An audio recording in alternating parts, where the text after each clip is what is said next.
Hi, I'm Jean Russell, and I would like to tell you the story behind Mandalas.com. Way back in 2008, I read a post on the internet, and it was explaining how to create mandalas. Now, at the time, I had no idea what a mandala even was, but I thought they were really pretty, and I learned how to make them.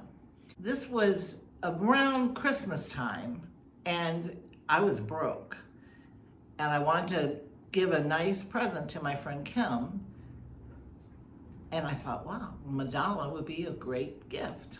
Now, earlier that year, she and I had visited James Madison University to go see Desmond Tutu speak, and it was just an awe-inspiring speech, and it was a meaningful time, and I had taken a picture of the dais where he spoke, and that became a symbol to me of peace. And I used that photograph to make my first mandala, which I gave to her for Christmas, and she really loved it. Around the same time, I had a radio show with a couple of friends called Just Say It.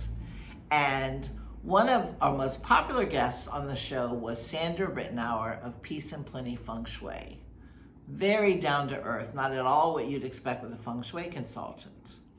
And I thought she was very interesting, but I didn't really have any belief in Feng Shui. But then I learned Reiki, which is energy healing. And I didn't have any interest in Reiki either.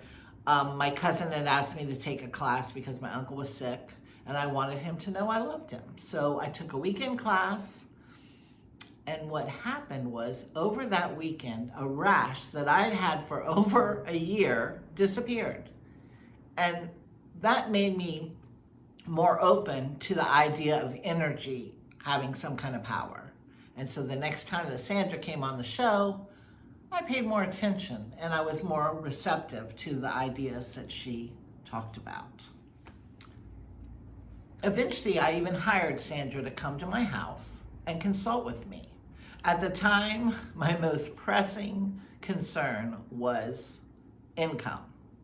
And she consulted with me, I made a few changes, and within a month, I had doubled my income and I wasn't working anymore.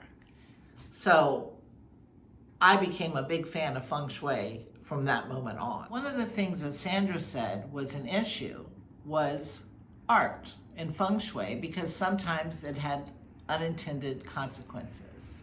She used the example of a client who was having trouble with their career, and right in the career section of their home, there was a beautiful picture of a church, but in the picture was a graveyard. And that was an example of unintended consequences, that art can be more powerful than you think. So that got me thinking that I could use the symbols of Feng Shui to create mandalas that could be used in the different sections of the Bagua. And that's how Feng Shui Mandalas was born.